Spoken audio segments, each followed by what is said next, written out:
Savannah Rhodes was 42 years old. She had warm brown eyes that had learned to hide a deep pain and a figure that didn't fit the cruel, narrow standards of the East Coast elite her family name had thrust her into.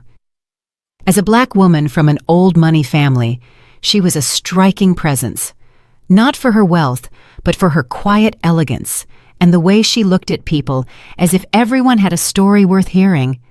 Yet, behind her back, the same people who praised her charitable donations called her the fat heiress. Her husband, Marcus Sterling, was one of them. That morning, the Greenwich, Connecticut mansion smelled of fresh jasmine and gourmet coffee. It was Marcus's birthday. The private chef had prepared a special brunch, and Savannah had personally ordered fresh flowers to adorn the living room.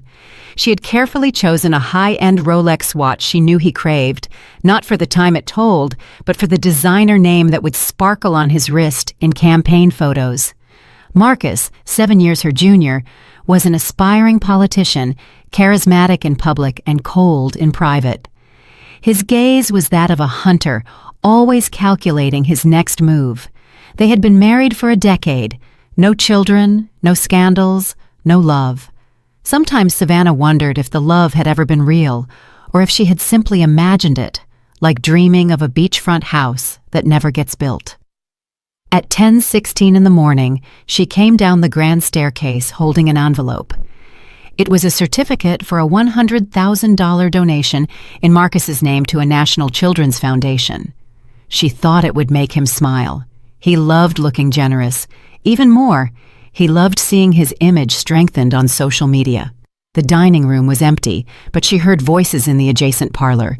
She paused, out of sheer habit, and stood motionless behind the slightly ajar door. And then she heard it. "That fat cow disgusts me, Mom," Marcus said, laughing. "I only care about her money. What did you think? That I actually enjoyed sleeping with her?"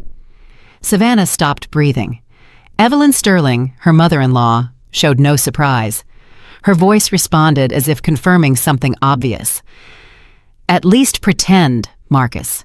Do it until you inherit everything that's hers. After that, you know what you have to do. That woman's days in your life are numbered. Do you want to be tied to a body that looks like an inflated bag, a piñata stuffed with regrets?" They laughed with the lightness of people who feel no shame about their cruelty. Savannah swallowed hard. The envelope slipped from her hand without a sound. Her face didn't change, but her legs trembled slightly, as if the world had suddenly sped up. She held firm. She slowly backed away, climbing the stairs without her heels making a sound, and quietly closed the door to her bedroom as if nothing had happened. She didn't cry. She didn't scream. She didn't confront them. That night, they ate dinner together. Savannah offered a cheerful smile and gave him his gift. Marcus thanked her with a dry kiss on the cheek and feigned enthusiasm. Evelyn commented that the wine was excellent and suggested Savannah should try a friend's diet. Everyone laughed, except Savannah. She simply watched them both with a serenity that was less about calm and more about planning. Past midnight, Marcus was sound asleep in the main suite, while Savannah walked barefoot through the house. She looked at every corner. The artwork she had chosen, the furniture she had imported from Italy, the grand piano she never learned to play. Every object was a silent witness to a life that had never truly been hers.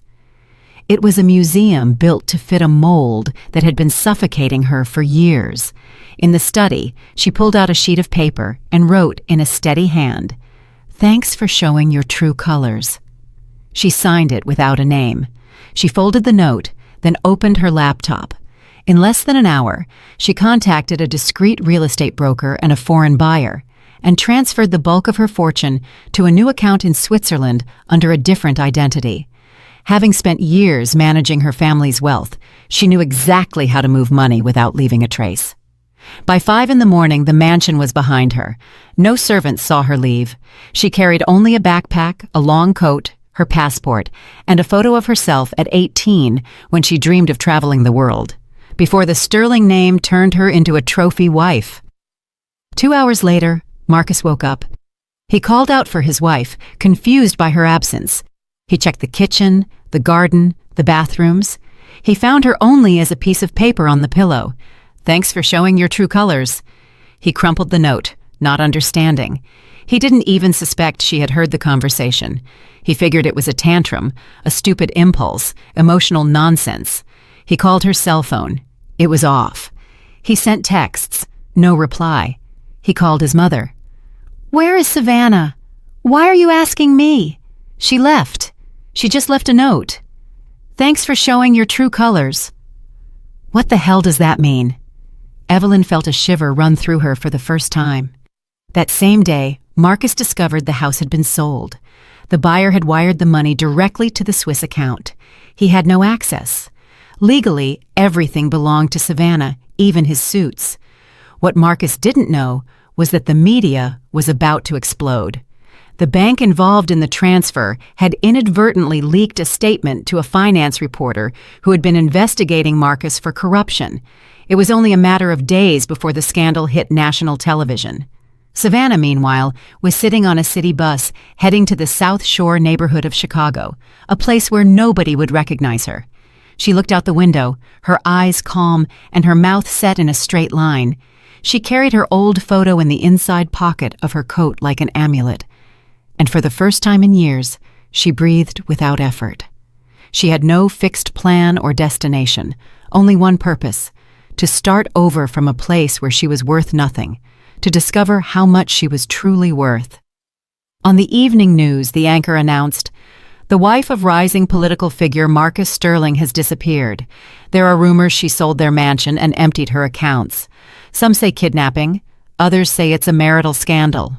Nobody knew for sure, but she did. She knew the real kidnapping had been her entire life. She knew that contempt disguised as marriage would no longer have a place in her existence.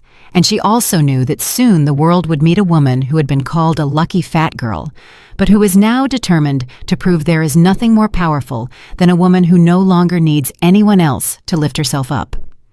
No one imagined that behind that silent smile lay a truth larger than any betrayal. Savannah Rhodes hadn't escaped. She had awakened. The bus advanced slowly through dusty streets, the windows fogged with the damp morning air. Her backpack rested on her lap.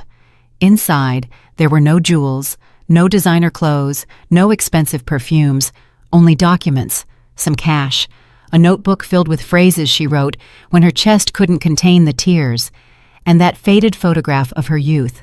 Her, standing by the ocean with her arms open, as if the whole world belonged to her. Back then, she hadn't yet met Marcus. Back then, she hadn't yet become the elegant shadow of a fraudulent life. The bus stopped with a screech.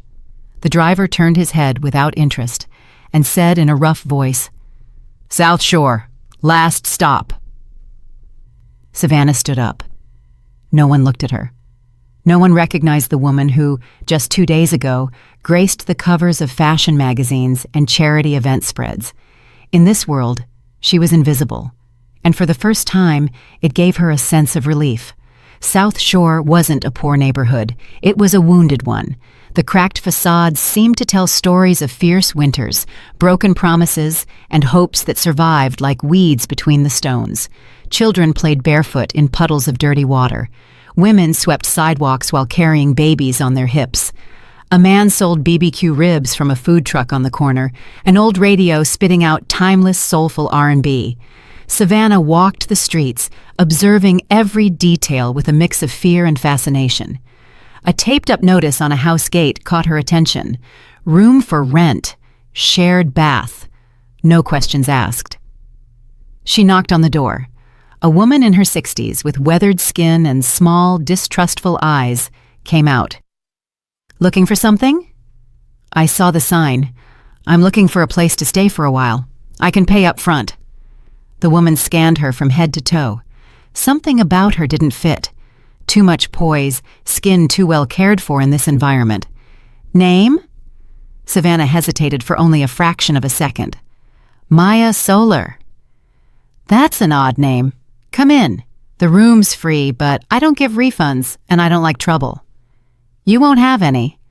The room was small, with a twin bed, a fan that sounded like it was about to fall from the ceiling, and a window without a proper pane. The walls were stained with dampness. It smelled of confinement, but to her, it felt like a sanctuary. She paid for a month and settled in. That night, she didn't cry. She just lay on the hard mattress, closed her eyes, and let the silence do its work. The next day, she walked aimlessly through the neighborhood. She introduced herself as a woman ruined by financial fraud, someone who had lost everything. It wasn't a lie, though not for the reasons everyone imagined. They looked at her with pity, but also with a certain morbid curiosity. She was new, she was strange, she was another sad story in a place full of them. She arrived at a small community health center. The facade was peeling. Inside, there were a couple of rusty exam tables, broken plastic chairs, and a makeshift reception desk made of cardboard boxes. A woman was arguing with a young man about medicine they couldn't afford. "Ma'am, I already told you, we don't have that antibiotic, and if you get it outside, I can't guarantee it's authentic." The masculine voice belonged to a tall man with disheveled brown hair, his shirt sleeves rolled up, and dark circles under his eyes that revealed sleepless nights. His eyes were marked by sadness, but his tone was firm, yet warm. Savannah watched him for a few seconds. He glanced at her fleetingly, then refocused on the patient. "Tell your son to keep coming. Even if you don't have the money, we don't deny care here. We'll find the medicine somehow." When they finished, Savannah approached. "Are you the doctor?" "I'm Elijah Vance. Do you need medical attention?" "No, I came to volunteer. I have experience in organization, management. Maybe I can help with inventory, coordinating donations, things like that." Elijah observed her in silence. There was something about the way she spoke that contained certainty in her voice that didn't match her story of having lost everything. He didn't confront her. He extended his hand. "Welcome, Maya. This place needs more hands than questions." And so, it began. In the following days, Savannah learned to fold stained sheets, organize boxes of expired supplies, and receive minimal donations that arrived like miracles. No one asked about her past. All that mattered was what she did in the present. It was in that same clinic that she met Lena. She was 8 years old, with dull hair and big dark eyes that looked as if they knew too much. She sat on the exam table, her head resting on the shoulder of a sweet-faced elder. "Ms. Della, she hasn't wanted to eat for 3 days," the woman said. "She has a fever at night, and her skin is getting paler." Elijah examined her, ordered tests, then stepped out into the hall and leaned against the wall.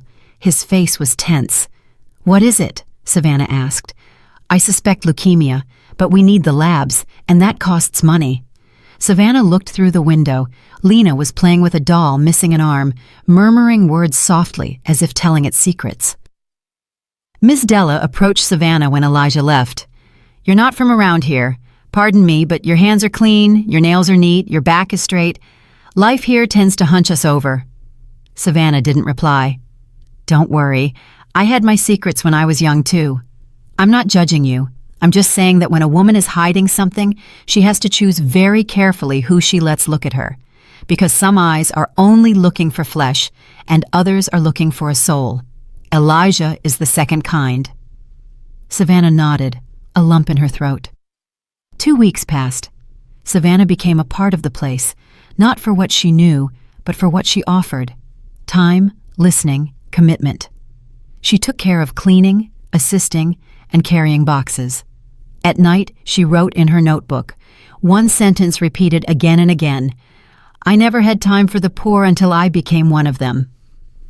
One morning, while organizing files in the small office, the phone rang. Elijah answered with a routine tone, but his face changed when he heard the name. "Sterling? Are you sure? And the file still exists?" Savannah dropped a box. He looked at her, didn't say anything, but noticed her trembling. "You okay?" he asked. "Yeah, just got a little dizzy." Elijah returned to the call, ending it in silence. He didn't explain anything. He just went out to the back patio for a cigarette. Savannah felt her heart pounding, as if it wanted to escape her chest. Sterling. That name was a gunshot in her memory, the echo of everything she wanted to bury.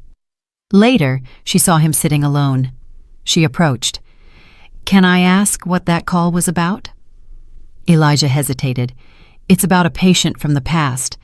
A case I thought was closed. They mentioned a name, one I haven't heard in years. Sterling." Savannah felt a chill. "Do you know him?" She lied, as she had so many times to survive. Elijah didn't insist, but his eyes looked at her like someone starting to put the pieces of a puzzle together. Savannah didn't sleep that night.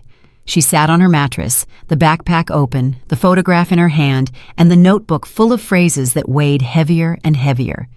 She was no longer Savannah, but Maya Solar was also beginning to crack. In this game of names, lies, and hidden truths, she didn't know how much longer she could sustain the new life she was just beginning to build. There are wounds that scar, and then there are others that won't let you breathe. And the Sterling name was one of the latter.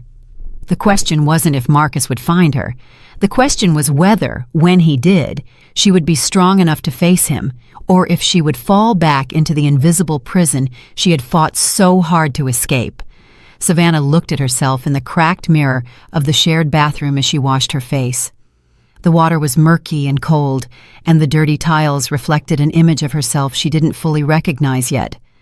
Maya Solar. That name had become a kind of armor. She wore it with increasing ease, though a part of her still trembled inside. Weeks passed slowly, but something within her began to change. The humble routine, the real human connection, the absence of appearances, it all started to mold her heart, the way fire molds metal. She no longer thought constantly about Marcus. She no longer replayed that hateful phrase like a dagger embedded in her memory. Now she thought more about other things. Lena's laughter, the weariness in Elijah's eyes, Ms. Della's intuitive gaze, and an idea that began to strongly germinate. To build something new from the ruins, not for herself, but for other women who had also been used, manipulated, and silenced. Lena had become her center of gravity. The girl clung to her with absolute trust, as if she had been waiting for her all her life. They played with rag dolls, invented absurd stories, and shared silences that said more than 1,000 words. Savannah didn't need to be a biological mother to feel that bond. Deep down, she knew this was the love life had denied her 3 times. "Have you felt invisible too?" Lena asked her one morning as they drew on the floor with colored chalk. "Yes, many times," Savannah replied without thinking too much. "Then we're the same," the girl said. "Because when people are scared, they look away, and then you don't exist anymore." Savannah felt a lump in her throat. She wondered how many times she herself had looked away, confined to her bubble of luxury and appearances, how many times she had pretended not to see the misery from her armored car. That guilt was a silent, constant companion. One hot afternoon, the neighborhood filled with music. A community fair was organized to raise funds. Elijah proposed it as an excuse for everyone to distract themselves, but it was Savannah who took charge. She convinced the neighborhood women to make sweets, crafts, knitted clothes. She coordinated the spaces, the times, the permits. In just a few days, she became a central figure. "I don't know who you were before, Maya," Ms. Della told her while they kneaded bread together. "But who you are now is good for this place." Savannah smiled. She had stopped correcting people when they called her by her new name. It was more than a disguise. It was a version of herself she wanted to be real. In the midst of this small rebirth, an unexpected memory surfaced. Elijah was talking to a nurse about an old file. They mentioned something that turned Savannah's stomach: Evelyn Sterling. "She was my private patient," Elijah commented, unaware Savannah was listening behind a curtain. "I was fired years ago when I refused to cover up illegal prescriptions they were giving to addicted patients. Her son, that politician Marcus, threatened to destroy my career if I spoke up." Savannah felt a pang.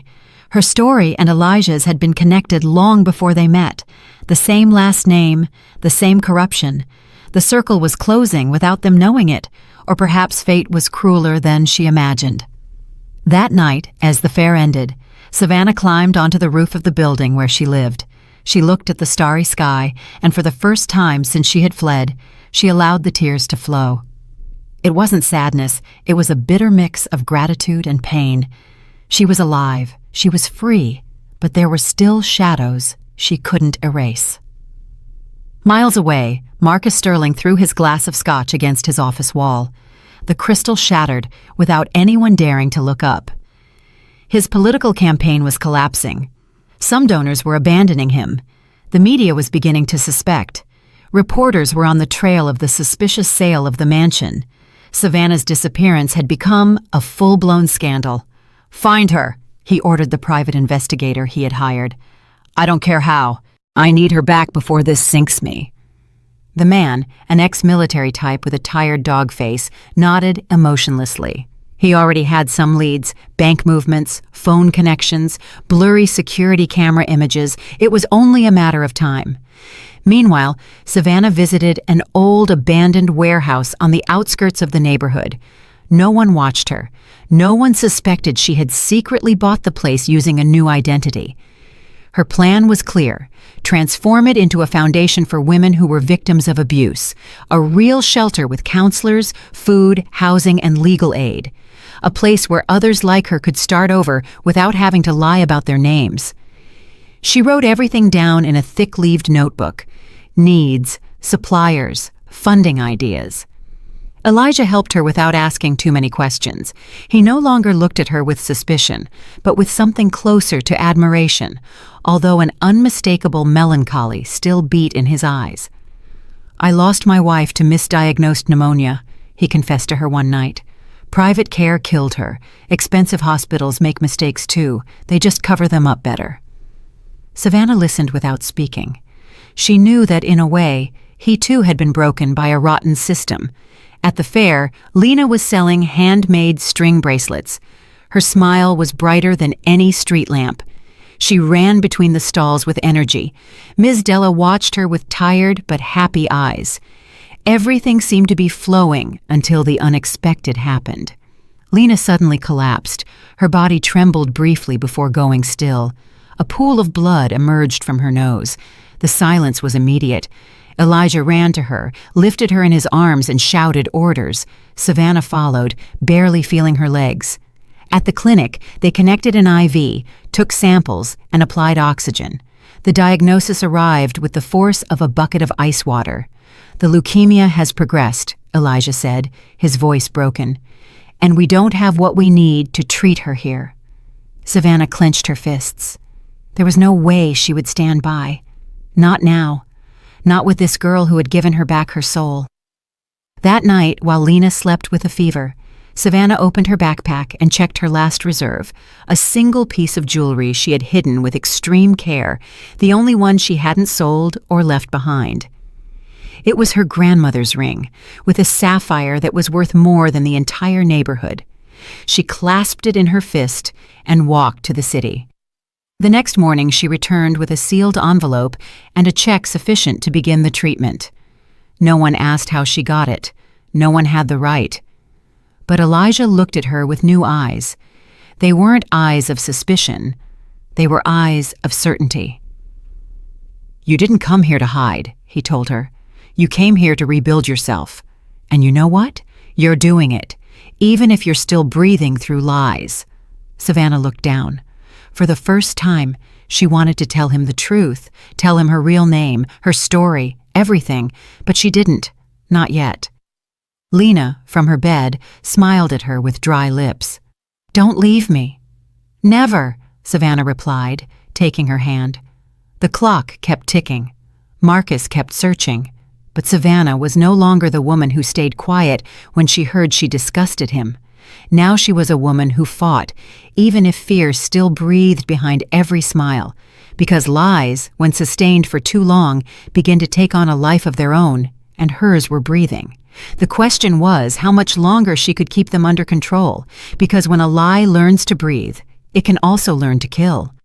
Savannah woke up before the sun, as she had almost every day since adopting the name Maya Solar.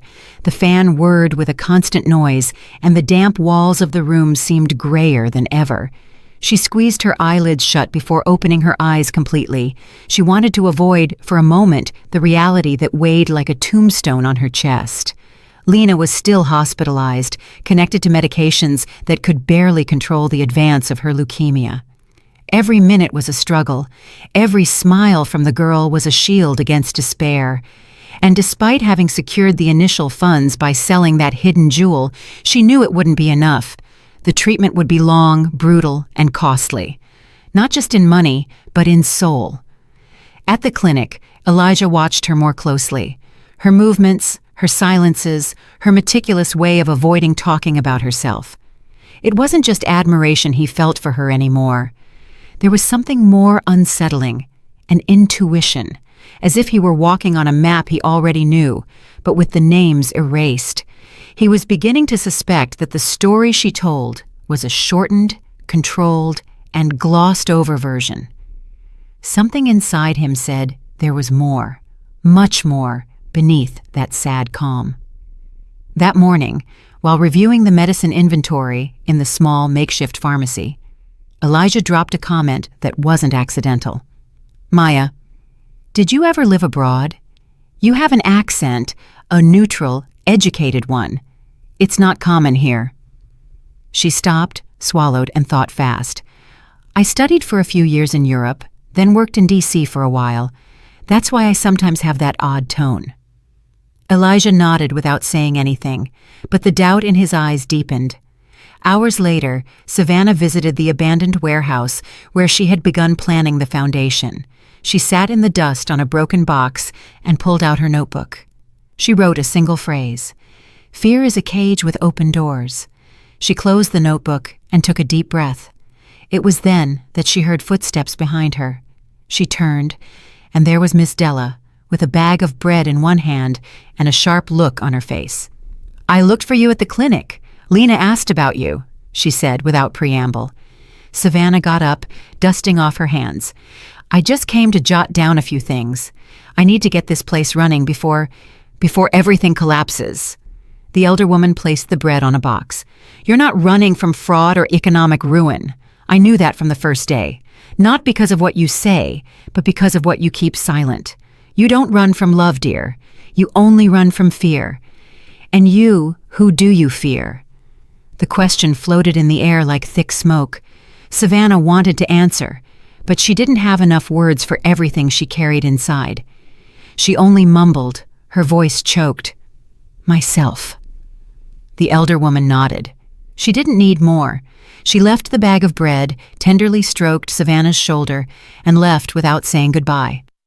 Meanwhile, in Manhattan, Marcus Sterling stared at his computer with contained fury. Before his eyes was a photo taken by a volunteer at a charity fair in South Shore. In the image, a group of women were gathered around a food stall. In a corner, almost blurred but unmistakable, was her, Savannah. Marcus's heart pounded violently. He stood up, threw his chair backward, and shouted an order into the air. "Get the car ready! We're going to South Shore!" 3 hours later, his black SUV with tinted windows slid through the dusty streets of the neighborhood, clashing with everything around it. People looked at him with distrust. Some stepped aside, others pretended not to see. Savannah was returning from buying gauze for the clinic. She was walking with a hurried step when she saw the car parked in front of the medical center entrance. She stopped dead. Her stomach dropped. Her chest hardened. She would recognize that vehicle even from behind and without lights. She didn't think. She didn't analyze. She simply spun on her heels and began walking in the opposite direction, not running, but with the exact rhythm of someone fleeing without wanting to seem like they are fleeing. She ducked into an alley, then another, climbed a small incline, and hid behind a broken wall until the car started and disappeared from her sight. He hadn't seen her. Marcus hadn't found her, but he was close, too close. She couldn't sleep that night. Fear had returned like an old illness. She wondered how much longer she could sustain this fragile peace before everything crumbled. At the clinic, Lena waited for her with bright eyes. She held out a bracelet made of red threads. "It's so you won't leave," the girl said. "Now you're tied to me." Savannah knelt by the bed. She stroked her forehead. "I'm tied to you, even if you don't put it on me." "Are you sad?" "A little." "Why?" "You saved my life." Savannah contained her tears. "Because I don't know how to save my own." Elijah, listening from the doorway, felt something inside him break. He couldn't handle the uncertainty anymore. This woman wasn't just any woman. She had scars that didn't match her invented story. That morning, when everyone was asleep, Elijah entered the clinic's small office and turned on his laptop. He didn't know exactly what he was looking for until he did it. He typed the name that had been haunting him since he met Maya Solar, Savannah Rhodes. The browser returned hundreds of results: photos at social events, magazine covers, news of her disappearance, articles about a mysterious mansion sale, political scandals, and an image that froze him. The same smile, the same eyes, the same face he had learned to read in recent months. Maya Solar didn't exist. She was a mask, a lie. But everything she had done was real. The help, the tenderness, the devotion. This woman, with a past of broken glass, had saved lives. She had resurrected her own, and now he knew who she really was. Savannah Rhodes, the disappeared wife of the man who had fired, humiliated, and destroyed him. The circle was closing. He leaned back in his chair, closed his eyes. He could no longer pretend he didn't know. And now he had to decide what to do with that truth, because the price of knowing is the power to look away, and he wouldn't do that again. Elijah woke up without having slept a wink. The image of Savannah Rhodes on his screen was fixed in his mind like a burn. Maya Solar didn't exist. He had witnessed how she healed the wounds of others while carrying her own with unbearable silence. He knew that if he confronted her, nothing would ever be the same, but silence was also a way of betraying what he valued most: the truth. He found her sitting on the clinic threshold, the notebook in her hands. She wasn't writing, she was just holding it as if it held her balance. "We need to talk," he said without preamble. She looked up. Her gaze showed no surprise. Deep down, she already knew that he knew. "Yes," she replied, slowly closing the notebook. "It's time." They went to the warehouse, that empty space that was slowly beginning to fill with meaning. Elijah watched her with the contained expression of someone about to throw a stone into the water, knowing he won't be able to stop the ripples it creates. "Why did you lie?" Savannah leaned against the wall. Her voice was low but firm. "Because if I told the truth, they would hunt me down. He would find me. They would use me again. And I no longer had the strength to be a pretty object to display in a glass case." "Savannah Rhodes," Elijah murmured, as if the name hurt his mouth. "Wife of Marcus Sterling, heiress to one of the country's largest fortunes. Disappeared, turned into a national mystery, and a broken woman. They didn't put that in the headlines." Elijah lowered his head. She approached him, looking him in the eyes. "I didn't lie to play games. I didn't do it to manipulate anyone. I just wanted a life that didn't hurt." "And did you find it?" Savannah smiled sadly. "Sometimes. When Lena laughs, when you talk to me without expecting anything, when I clean wounds without cameras around." He listened, but there was more inside him than words, more than judgment. "You're not a coward," he finally said. "You were brave to leave, but now you have to be brave enough to come back." "Come back to what?" "To say your name out loud, to face them, to take back what's yours. Because if you don't, they will, and they'll take it all away again, just like they always have." She looked at him for a long time, and something in her chest cracked. Meanwhile, in D.C., the media erupted with headlines. An anonymous report leaked from the prosecutor's office revealed documents, audio, and financial movements linking Marcus Sterling and his mother Evelyn to cases of money laundering, misuse of public funds, and bribery of judges. Marcus screamed furiously at his lawyers over the phone. Evelyn didn't leave her room, not out of shame, but out of fear. That morning, an envelope had arrived at her door with no return address. Inside was a copy of an altered birth certificate and a letter that simply read, "The truth can't be erased." Evelyn didn't need more. The past she had buried with silence was coming back to demand justice. In an act of desperation, she did something she hadn't done in years. She called Elijah. He received the call at the clinic. Her voice was hoarse, almost unrecognizable. "Elijah, I need to talk to you. Only you." Elijah hesitated but accepted. He met her at a discreet hotel far from the cameras. Evelyn had aged visibly in just a few weeks. She wore no jewelry or makeup, only dark circles, tremors, and a fear in her hands that betrayed her. "I'm not here to justify myself," she said without looking at him. "I know what I did, but you need to know something. Marcus is not my son." Elijah blinked.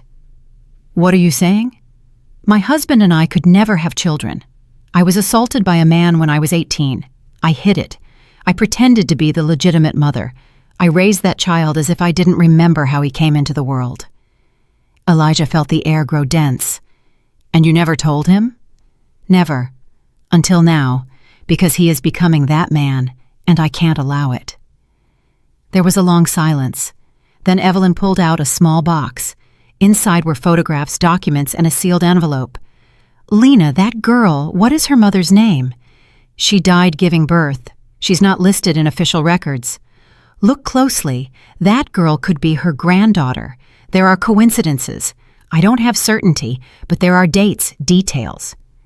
The son of the man who assaulted her could now have a daughter, and that daughter was with them. Elijah left that place as if carrying a dead body. He didn't understand how to connect all the pieces, but something told him the truth was closer than he imagined. That night, Savannah was waiting for him at the warehouse. She had been cleaning, organizing, distracting herself, but seeing his face, she knew he brought more than just bad news. "What happened?" He told her everything. About Evelyn, about Marcus, about the possibility with Lena. Savannah remained silent, then walked toward the window and spoke without looking at him. "I have something to tell you, too." Elijah swallowed. "That I'm sick. Amyotrophic lateral sclerosis, ALS. I was diagnosed a year ago. That's why I left, too. I didn't want to die surrounded by people who would only cry about my inheritance." Elijah didn't know what to say. "I have a few years left, maybe months if I'm lucky, but I want that time to mean something." "It will," he replied, his eyes wet. "We're going to build that foundation. We're going to leave something that endures, even if you're not here." She hugged him for the first time without fear, as if touching him could anchor her body to this earth that would soon begin to fail her. Upon returning to her room, Savannah found an envelope with her name written in cursive. She opened it. It was a letter. She recognized the handwriting before reading it. It was from her mother. "Savannah, if you're reading this, it means I'm gone. I don't know how much damage I did to you. I only know there were years when I hated you, because you were everything I could never be, because your father loved you more than me, because you shone effortlessly, and I was just a gray woman trapped in a marble house. Forgive me for being so harsh, for not protecting you, for not telling you that you deserved better than a husband who only wanted you for your name. I knew it from the first day, but I stayed silent as always. This letter is not an excuse. It's a confession and a plea. Don't let my bitterness live in you. Be free. Be strong. And when you can't go on anymore, don't hide it.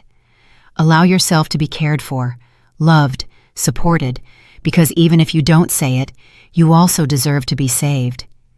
Savannah burst into the kind of sobs that shake the soul, the kind that release years of invisible chains.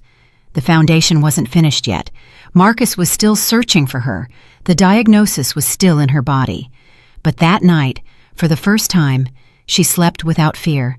Because the truth hurts, yes, but it also frees. And she no longer had room to carry lies. Now she just wanted to build something before her body gave out, and she would do it with Elijah, with Lena, with her truth as her only inheritance. The work on the old warehouse finished 2 weeks ahead of schedule. The hands of the neighborhood united as if the project had always belonged to them. Men who could barely read mixed cement with a surgeon's precision. Women who carried years of pain-painted walls as if they were washing wounds.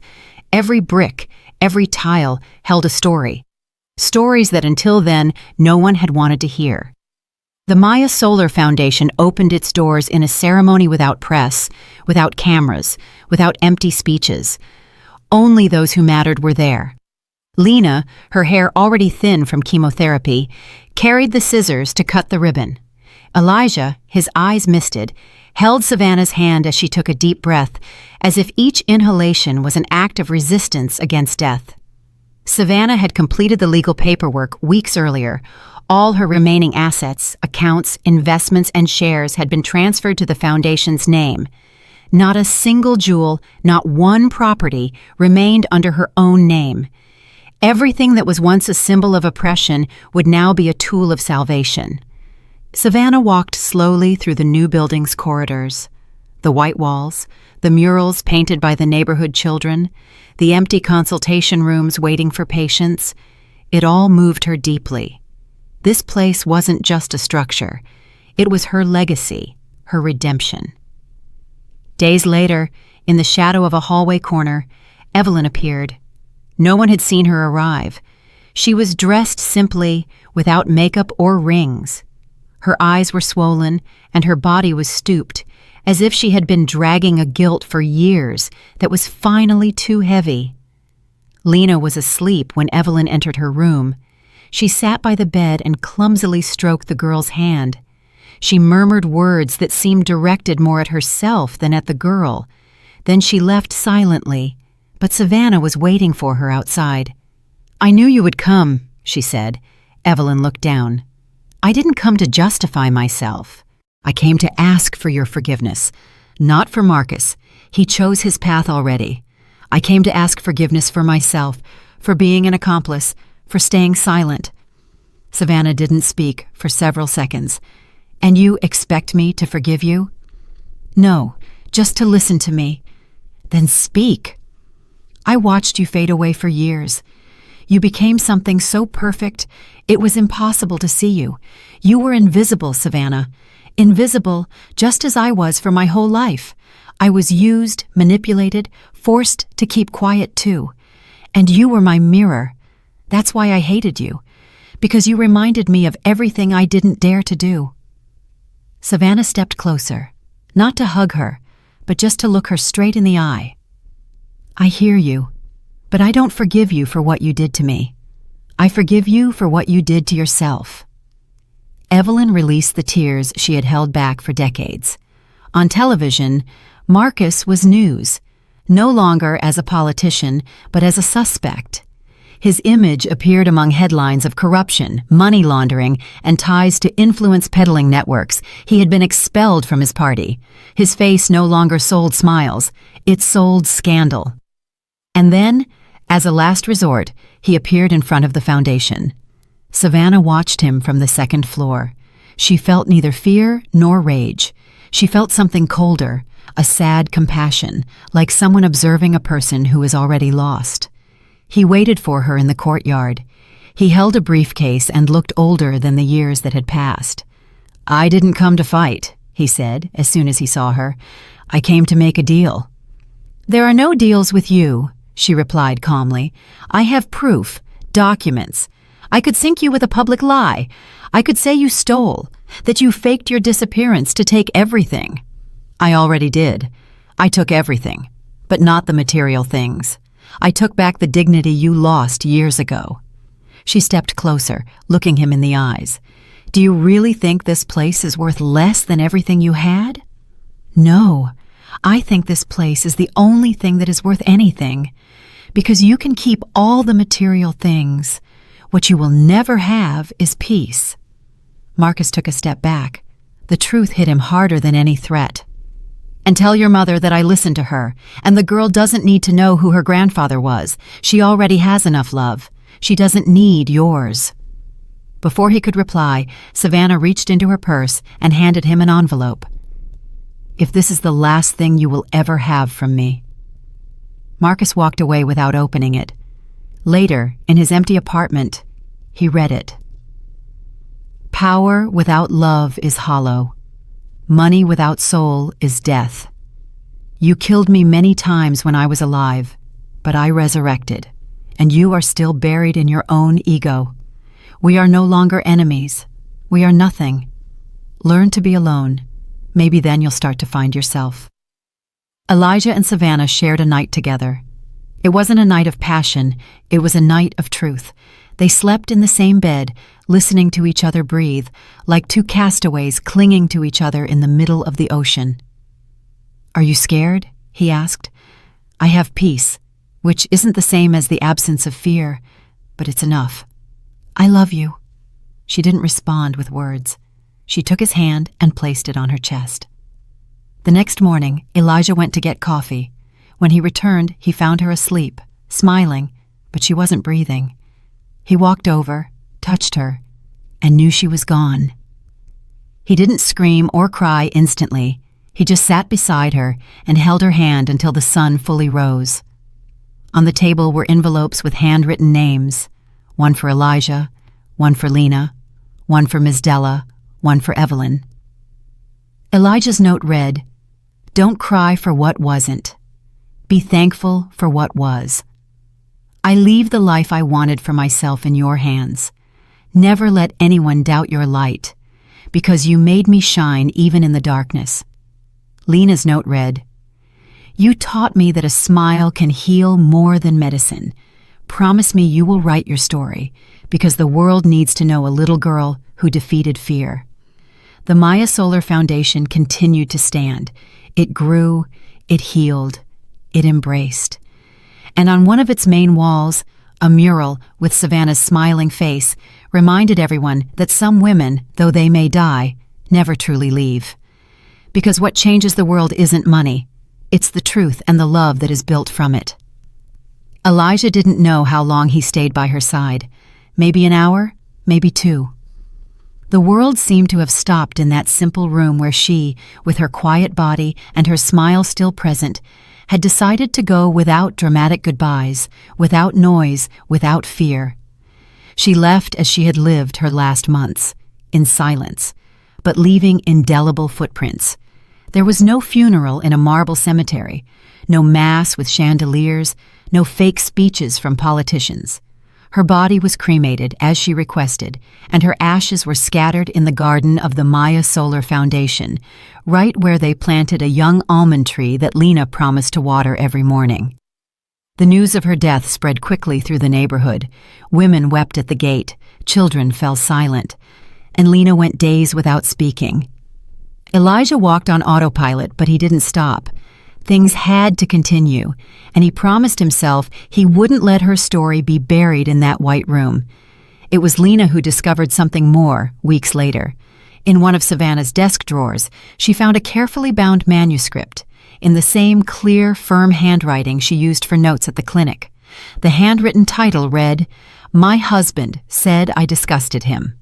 The prologue began, "This is not the story of a woman abandoned, but of a woman who learned to abandon herself to please the world, and one day woke up." Elijah read it in a single night. When he finished, he knew what he had to do. Months later, the book was published by an independent publisher. No one expected the phenomenon it would become. It went viral, first on social media, then in traditional media.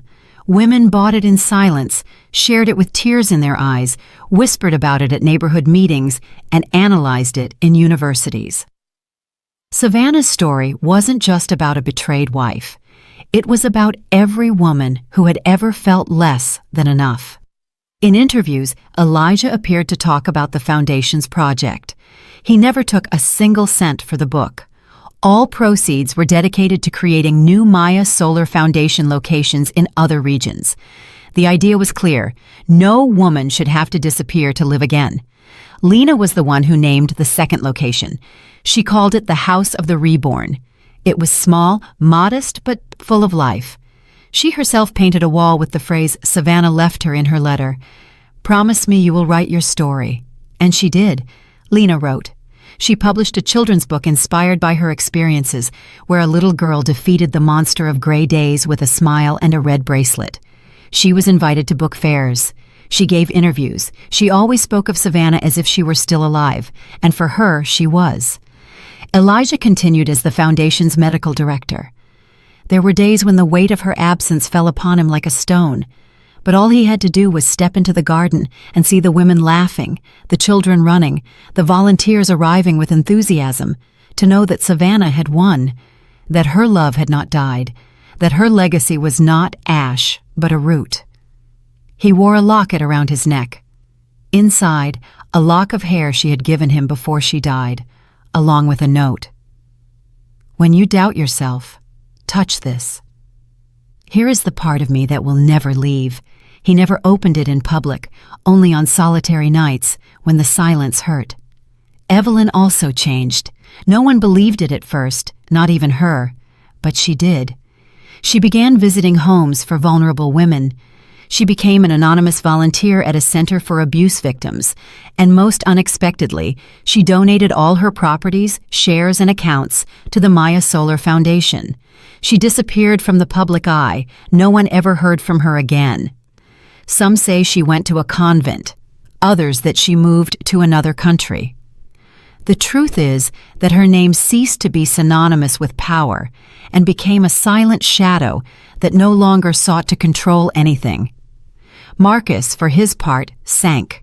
He lost everything: fortune, reputation, allies. He tried to publish a memoir to clear his name, but no one bought it.